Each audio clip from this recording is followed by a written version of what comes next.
in this technical lesson, I want to help you get your head around a relief carving and the highs and lows and how a relief carving might work when you have it in this drawing stage, when you're thinking about it. So this is quite a complicated carving, and you might wonder, oh, which is background, which is front, how is this going to work? Well, a really good exercise, and I'll show you on this bit of a section of it here, is you look at your drawing and you think about a section through. In other words, supposing we cut through this wood like this. So we would have a piece of wood that would be like this across. That's the back of the wood. This would be the front of the wood. So we've got this thickness of the wood here. And then somewhere in here, there's the background. So we draw a level.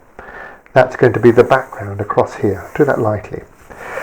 So what we're saying, and where this technique comes in, is this is the background. So we know this bit is at a background level. We know this bit is at a background level because we've designated our background here. This is all background here. We know this is the surface of the wood here and here. This is the back. So we're actually going to drop down here into the back of the wood, and on this side it's a little difficult because we've got the paw here, but watch what I do. Imagine we've cut through. So I've come down to the background. Well, I think, and you taught this through, I think I'm going to have more of a chest here, the belly of the chest here, and then it's going to come down there a bit like that, and then come down to the background, and we'll go up a bit for the ears. Then this bit of the ear is going to be quite high, so it's going to look something like this, and then just perhaps there'll be a little bit across here, back down to the background, round to the chest again, and it's like this, and you can sort of talk yourself through and feel over how this is going to work.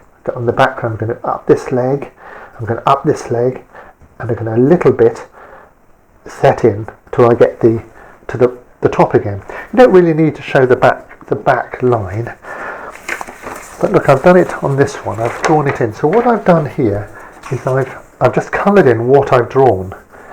So what we're saying is that if I took a piece of wood and I carved it and then I cut it along this line here, this is what that carving would look like. So it's a bit of an odd thing to do, but really you don't have to do it as formally as that. You just take any old section like this. You could do it freehand. You just draw a line across and say that, like say, is my background, and it's going to come over here, and there's my full height here. Whatever the height is going to be, it's going to come down here. Back to the background again.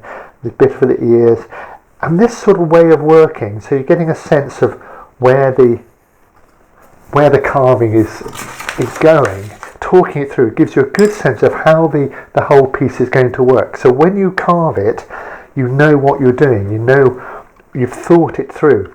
So it's a good exercise. You can take these lines through any point at all, and in a way I would say you should be able to do that. You should be able to say we're at that height here, we're going to drop down to the background there, and so on.